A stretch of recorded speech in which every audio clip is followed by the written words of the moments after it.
你有没有想过，这世上最残忍的事情，有时候不是袖手旁观，而是出手帮忙？佛陀在2500年前就看透了一个真相：你的帮忙很可能正在害人。今天我要告诉你，有几种忙绝对不能帮，哪怕是你的父母或者子女也不行，因为你一帮就是在和因果对着干，而因果从来不会输。地藏经里说，这世间的众生起心动念，往往都在造业。人的习性真的很难改变，你帮他一次，他觉得理所当然；帮他2次，他开始期待；帮他3次，他就会依赖。帮到后来你不帮了，你反而成了坏人。更可怕的是，你的帮忙可能正在阻挡他自己该走的路、该受的教训、该偿还的因果。六祖慧能说：迷时师度，悟时自度。师傅能指给你月亮在哪里，但抬头看月亮这个动作必须你自己来。就像蝴蝶破茧，如果你好心帮它把茧剪开，它反而会因为翅膀没有经过挣扎而飞不起来。你的善意成了它的催命符。今天我要和你深入探讨的就是这几种千万不能帮的忙，即使对方是你的亲生父母，血脉骨肉也不能帮，因为你一帮就是在害他，是在种下未来更大灾难的种子。我不是要你变得冷血无情，恰恰相反，我要教你的是一种更高维度的慈悲，有智慧的慈悲。没有智慧的慈悲叫做烂慈悲，不但救不了人，还会把自己拖下水。华严经说，诸佛菩萨以大悲心观察众生，以大智慧度脱众生。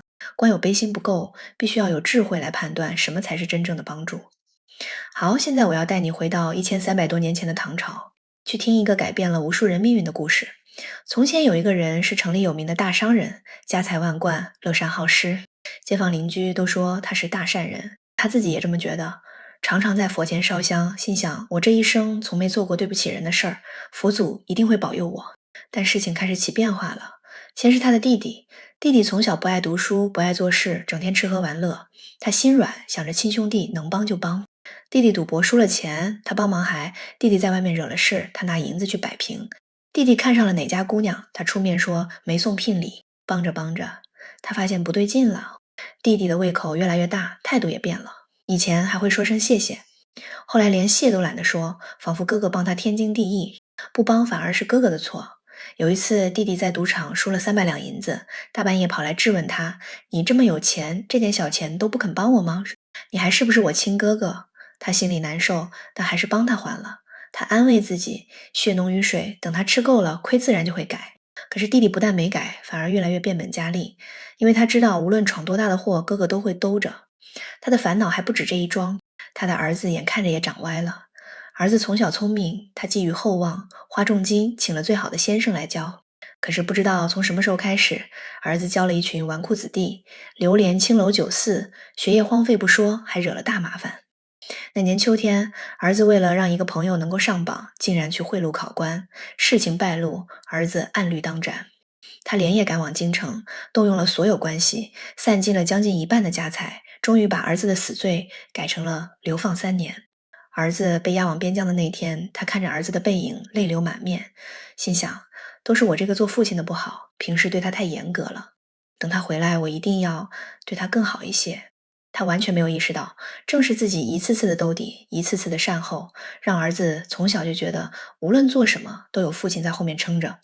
这种有恃无恐才是儿子敢于以身试法的根本原因，而他的灾难还远远没有结束。他的老母亲病了，太医诊断后告诉他，老夫人得的是消渴之症，在那个年代无药可医，只能靠调养拖一天是一天。太医嘱咐最重要的是让老人家保持心情愉快，他一听，当下就做了一个决定，对母亲隐瞒病情。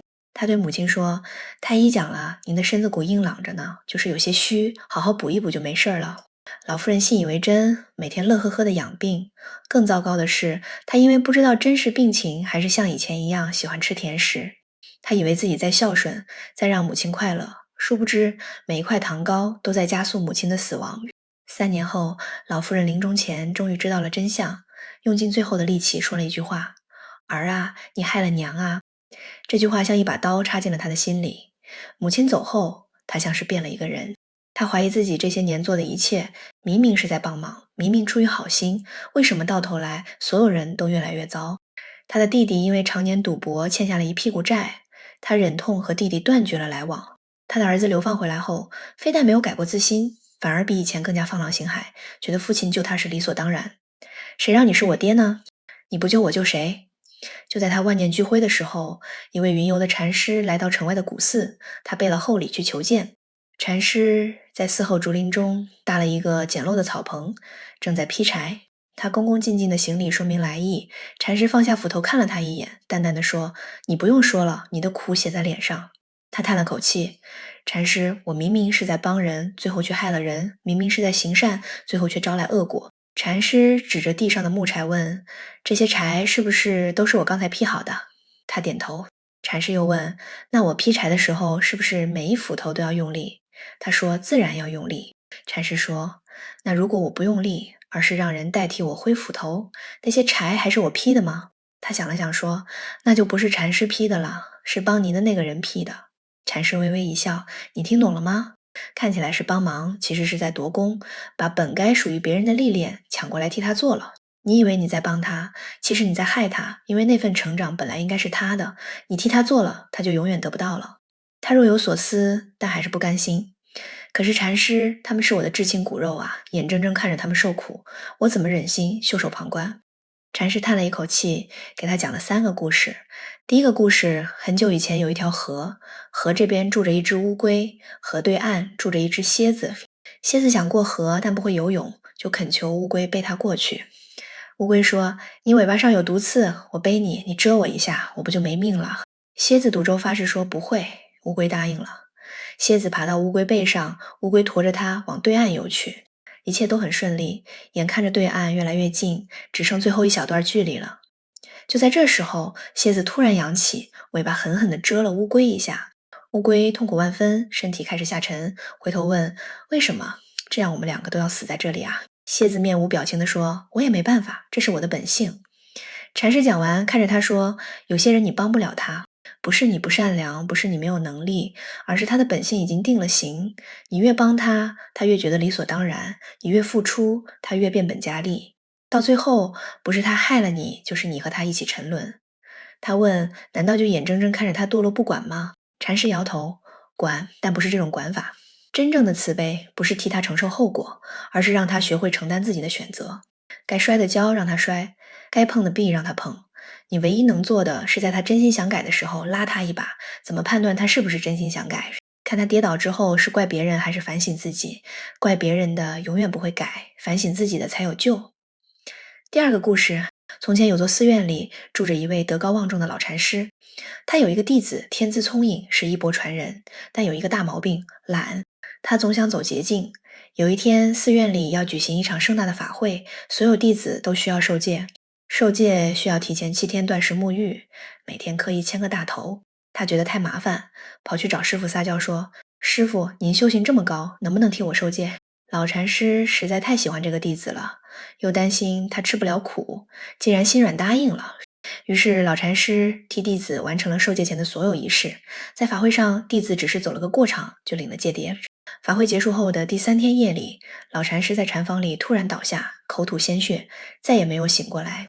临终前，他把弟子叫到床前说：“为师这辈子功德圆满，本可以安然事迹，但是3天前替你受戒，把你应该承受的业揽到了自己身上，你的业太重，为师扛不住了。”弟子悔恨交加，可来不及了。那份因为懒惰而欠下的债，终究还是要他自己还。师父替他扛了一时，扛不了一世。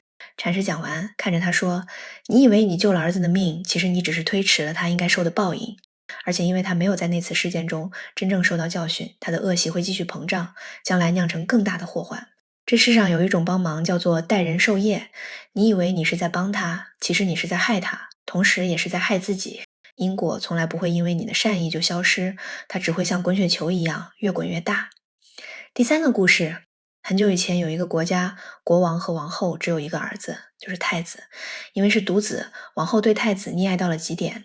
太子小时候跌倒了，王后不让他自己爬起来，而是命令宫女把他抱起来，然后杖责那块石板。太子学习辛苦，王后就把老师换掉。太子和大臣发生冲突，王后偏袒太子，把大臣贬去边疆。太子成年后，王后替他选太子妃。太子不喜欢就换，前前后后换了7个。老国王好几次想要管教太子，都被王后拦住。他说：“陛下，他是我们唯一的儿子啊，他还小，等他长大就好了。可是太子没有长大，他30岁的时候还是遇到任何事情都找母后解决。他不会处理政务，不会带兵打仗，不会和大臣沟通，因为这些事情从来都有人替他做好。老国王驾崩后，太子登基，完全不知道怎么治理国家，他任人唯亲，滥用民力，面对外敌入侵，只知道逃跑。3年后，这个国家被邻国吞并，太子被俘虏后沦为奴隶，最后凄惨地死在异国他乡。而那位一辈子都在保护儿子的王后，也被敌军所掳，受尽屈辱而亡。禅师讲完，长长的叹了一口气。王后爱她的儿子吗？爱，比天下所有母亲都爱。但正是这份爱，毁了她的儿子，毁了整个国家，也毁了她自己，因为她帮错了忙。她帮儿子挡住了所有的风雨，却也挡住了他成长的机会。她帮儿子解决了所有的麻烦，却也剥夺了他学会解决问题的能力。他以为自己在铺路，其实是在挖坑。他替儿子走的每一步路，都是儿子将来要加倍还的债。真正的爱，不是替孩子扫清一切障碍，而是教会他如何跨越障碍。真正的帮忙，不是替人承担后果，而是陪伴他面对后果。3个故事讲完，他跪在地上，久久无法起身。他终于明白了，这些年来，他以为自己在做善事，殊不知他做的每一件事都是在帮倒忙。他帮弟弟还赌债，是在纵容弟弟继续赌博；他帮儿子摆平官司，是在告诉儿子犯了错不需要付出代价；他帮母亲隐瞒病情，是在剥夺母亲自主选择的权利。他把帮忙当成了爱，把包办当成了关心，把纵容当成了善良。他以为自己是在渡人，其实是在害人。禅师扶起他，说了最后一番话：从今往后，记住3件事。第一，因果不可代，每个人的业只能自己消，别人帮不了。你能做的是在旁边陪着他，提醒他，引导他，但那份苦必须他自己吃。第二，慈悲要有智慧，没有智慧的慈悲是烂慈悲。帮忙之前先想想，这个忙帮了之后，他会变得更强还是更弱？会让他成长还是让他依赖？第三，放下才是真爱。你越是抓住不放，对方就越不可能真正独立。有时候袖手旁观比出手相帮更需要勇气，也更是真正的爱。他磕了3个响头，谢过禅师，回到家中。从此以后，他变了。弟弟再次借钱时，他果断拒绝，要求弟弟自力更生。弟弟起初愤怒大闹，但在失去依靠后，反而戒掉了恶习，靠自己的双手走上了正道。几年后，弟弟诚恳道歉，终于明白哥哥的拒绝才是真正的良善。对于流放归来的儿子，他不再溺爱，而是让儿子从商号底层做起，在艰辛中磨练意志。儿子从最初的叫苦连天，到最后脱胎换骨，学会了责任与担当。晚年，他将家产捐出，在城外创办书院，收留并教导孤儿。他不再单纯供养，而是传授谋生之计与做人之道。他常告诫孩子们，路要自己走，摔倒了要自己爬起来，因为命只有靠自己才能救。故事讲到这里，我想你心里应该已经有了一些答案。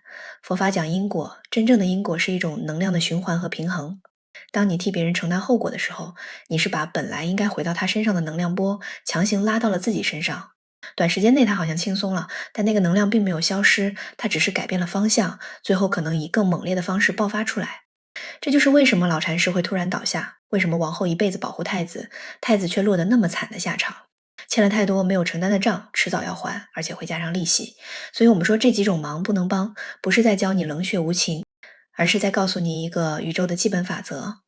每个人的因果只能自己了，你帮不了，也不应该帮。但这并不代表我们就应该见死不救。帮忙之前，先问自己3个问题。第一，这个忙帮了之后，他会变强还是变弱？如果他能学到东西，下次可以自己处理，那这个忙可以帮。如果他什么都没学到，下次还是得靠你，那就不应该帮。第二，这件事应该由谁来完成？有些事情本来就是他自己应该做的，如果你帮了，你就是在替他活，他的人生课题永远也学不会。第三，我帮忙的动机是出于智慧还是情感？很多时候我们帮忙是因为自己心里过不去那个坎儿，为了让自己好过才出手。这种帮忙的出发点是自己，不是对方。真正的智慧型帮助是冷静地评估什么对对方最有利，哪怕那个选择会让自己心里难受，也要坚持去做。当你决定不帮的时候，怎么沟通才能不伤害感情？可以用3明治沟通法。第一层是肯定和理解，我知道你现在很辛苦，这件事儿确实不好处理。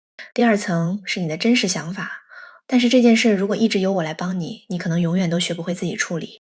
我不希望看到你一直依赖我。第三层是支持和鼓励，我知道你有能力自己解决这个问题，如果你需要我，我可以在旁边给你建议，但这个坎你得自己跨过去。这样讲完之后，大多数人都能理解你的用意。另外还有一个很常见的误区，就是血浓于水这句话的陷阱。很多人拿它来绑架家人，你是我的父母，你必须帮我，我们是一家人，有难同当。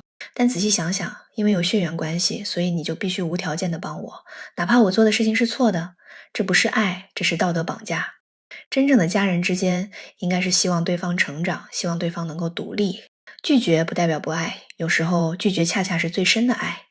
不要把不帮忙变成一种借口，让自己变得冷漠无情。该帮的忙还是要帮，需要陪伴的时候还是要陪伴，能够指点的地方还是要指点。只是不要越俎代庖，不要包办一切，不要把属于别人的人生课题抢过来替他做。这世上最难的事情不是做好人，而是做一个有智慧的好人。